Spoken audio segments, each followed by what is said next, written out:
Hello everybody, my name is Barry Johns and I'd like to welcome you back to another edition of Studio Talk.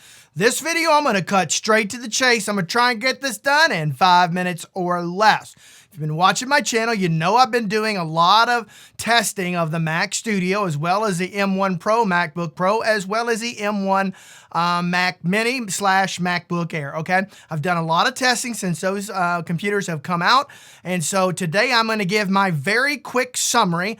You can go back and watch all the other videos I have, and I'll talk about those in a second, but you can go back and watch all the other videos that I have and get some really deep dive stuff into these various computers and what you can expect to do in your DAW. Okay, this first particular page, I'm just going to show you the specs of this particular computer. This is the M1 Mac Mini, and it is the 8-core version, which has 4 performance, 4 efficiencies. Memory, the stock 8 GB of RAM.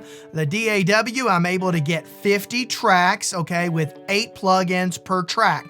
With a total of 400 plugins. My session rate is 96K and my buffer 1024. Now here you can see the Geekbench scores that were ran off of this particular machine. I get a single core at 1706 and a multi-core at 7328. All right, so here we are in Studio One. I'm showing you this loading up. If you look down below, you'll see a timer that's going on right now. For right now, it's running in real time. In a second, when I'm finished with this, it'll speed up until it gets to the end after I'm done jabbering about. All right, so again, this is Studio One, which is an M1 native DAW, and we're using their stock plugins, which are M1 native as well. Okay, now let's fast forward this.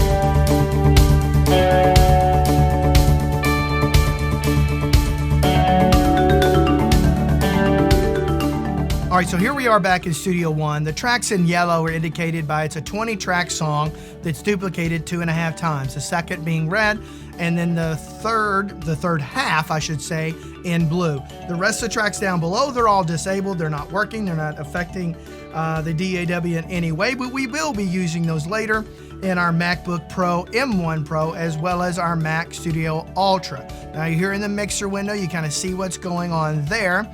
In a second, I'm going to take you over and take you back, and we're going to take a look at the preferences, okay?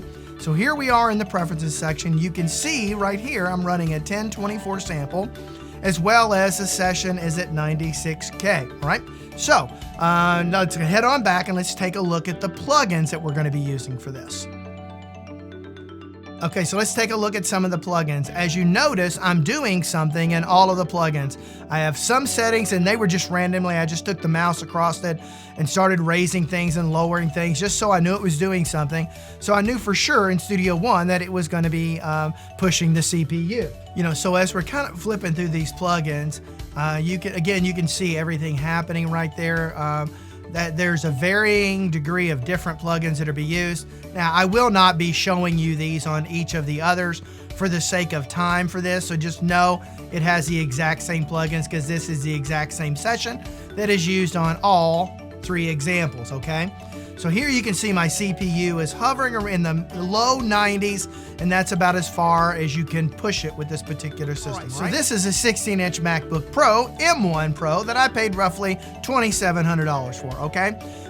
This one happens to be the 10-core, has 8 performance core and 2 efficiency with 16 GB of RAM, all right?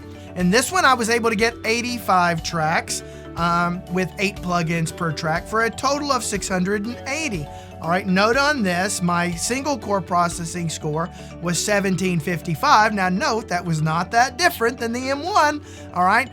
So there is something going on here, okay? But my multi-core was 12.332. All right, now if you will notice, I'm gonna take my cursor over here and highlight this because I didn't highlight in the one before, okay? But the M1 MacBook Pro is 1.7 times faster in this test than the Mac. So here we are back in Studio One. All right, you can see we have a total of 85 tracks. We have this particular session duplicated 4 times to give us 80 tracks, and then we're able to add 5 more onto that to be able to get a total of 85 tracks, all right? So let's quickly kind of take ourselves back over to the edit window here, and let's kind of show you. You can see all the plugins there and everything for days. I happen to be in the grayed out section, so I got to get somewhere where they're active. All right, and I'll just quickly kind of scroll through those again. I know I said I wouldn't before, but I'm going to scroll through these bad boys real quick so you can kind of see that they're all happening. Again, this is the same exact session as before. Now let's go up to our preferences and let's compare those. Again, we're at a 1024 sample at a 96K sample rate. All right, so again, it's the same as the M1 Mac Mini. All right, up here you're going to be able to see in a second, as I scroll back up there, we're going to see the CPU performance while we're playing. It's playing down below, and I think we're looking at, I think it says I had to reach in there to look, so if I got away from the mic, that probably sounded off. Run about 90%. You really can't push it any further than that. Okay, notice that CPU is not being touched, and I can assure you that memory is not being touched. Okay, here we are back in Word. You're going to see this is the Mac Studio M1 Ultra that I paid $3,999 for, okay? This one happens to be 3.4 times faster than the M1 Mac Mini, and 2 times faster than the M1 Pro in this particular example. Again, this is a Mac Studio Ultra, which has 20 cores and 16 performance cores with 4 efficiencies and has 64 gigabyte of RAM.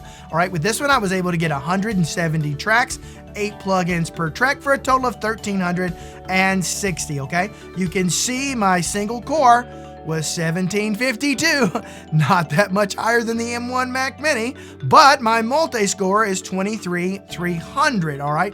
So what that's gonna tell us, and I'll say it in this particular one right here, everybody likes to say in DAW work, it's all about the single core, and it's obviously a big indicator, right? It's a big indicator, but it is not all that on these Apple Silicons. Why? I don't have the slightest idea, but the bottom line is, with a single core score that's barely a few points higher in a Mac Ultra compared to an M1 Mac Mini, but yet I'm still getting 3.4 times the performance, that tells you single core is not all end all, okay, when it comes to audio. All right, so let's head over to Studio One and let's see what we've got. Okay, so here we're back in Studio One. You can see the yellow tracks represent our first 20 original tracks.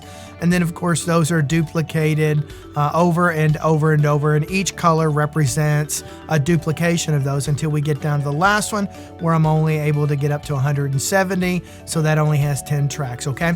So we'll go back to our mixer window and you can kind of see all of these particular tracks are live. All of them have the same 8 plugins each on them. Next up, we're going to go back to our preferences and we're going to take a look at our buffer size is set to 1024 and our sample rate is 96K, the same as all the other sessions, all right? And so here in a second, I'm going to just kind of select a range. Let's hit play, so we're playing this back. And let's take a look at our CPU, and it's getting up to 89, 90%. That was really about as far as I could take this particular one. All right, okay, so let's just review the computers that we looked at, that we tested in this session. All things being equal in there, and each computer was pushed to the max that it could particularly handle, all right? So first up was a Mac Mini that I paid $1,099 for. Had a single core of 1706 and a multi-score of 7328. Then we went up to the 16-inch MacBook Pro, M1 Pro, which is my main computer that I use for everything, and I paid $2,700 for that one, all right? That had a single core of 1755. Note that it's not that much higher than the M1 Mac Mini. Had a multi-score, which is higher, of 12,332. Now, my M1 MacBook Pro, the way it was spec'd, all right, now it is not the entry level, so you got to compare that, all right? So it was spec'd at, the way it was spec'd, it was 1.7 times faster than the M1 Mac Mini, which goes to show that Mac Mini is no freaking slouch, okay, ladies and gentlemen? All right, next up we're gonna go, finally we reviewed the Mac Studio M1 Ultra, and I paid $4,000 for it. It had a single score of 1752, actually lower than the M1 Pro MacBook Pro, but a multi-score of 23,300. Now, the first thing I want to hit on is that everybody likes to say that audio is single core processing, single core processing, single core processing, and that's all it is. Well, you can tell by these specs that is not true, okay? It's not, there's some truth to it, but it's definitely not 100% true, okay?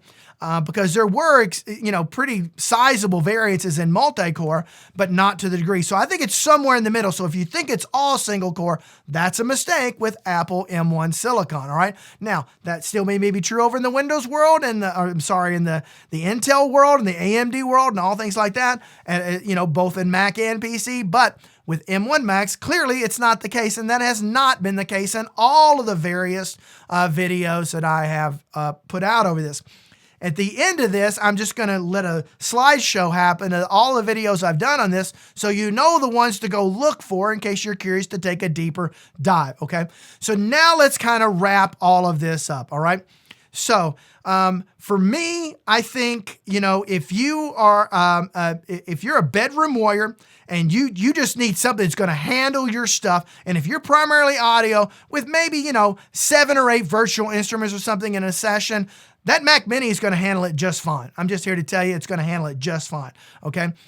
If you're going to push it a lot and you do a lot of virtual instruments and you do a lot of tracks, maybe you're pushing 80 or more tracks and you're doing heavy work, the M1 Pro MacBook Pro, I have yet to be able to even remotely come close to pushing mine. It's just been a non-freaking issue, all right? A non-issue whatsoever. Now, you go to the M1 Ultra. Here's the thing that's confusing about this thing. I expected that bad boy to be a lot more powerful than the Mac Pro. I'm sorry, not the Mac Pro, the M1 Pro processor. And I expected to destroy by a large margin the M1. Well, it didn't, not for audio, okay?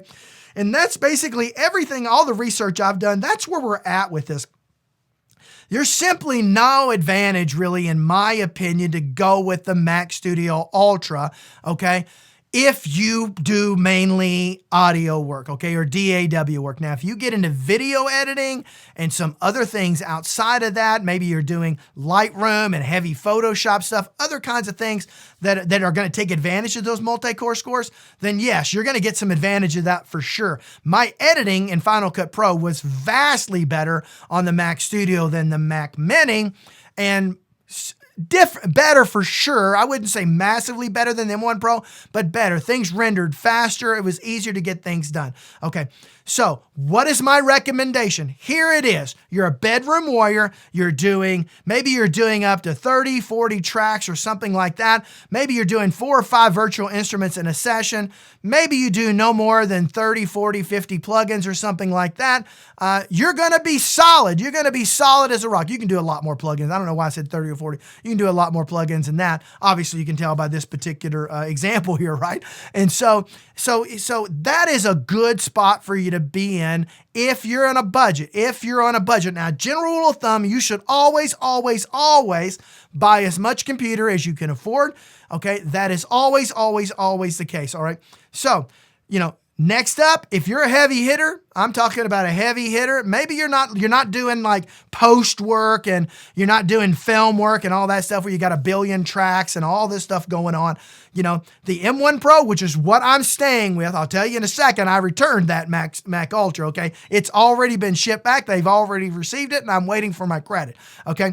So at the end of the day, the M1 MacBook Pro, that particular processor hits the spot pretty hard. Now, I need a laptop because I'm mobile all the time, all right?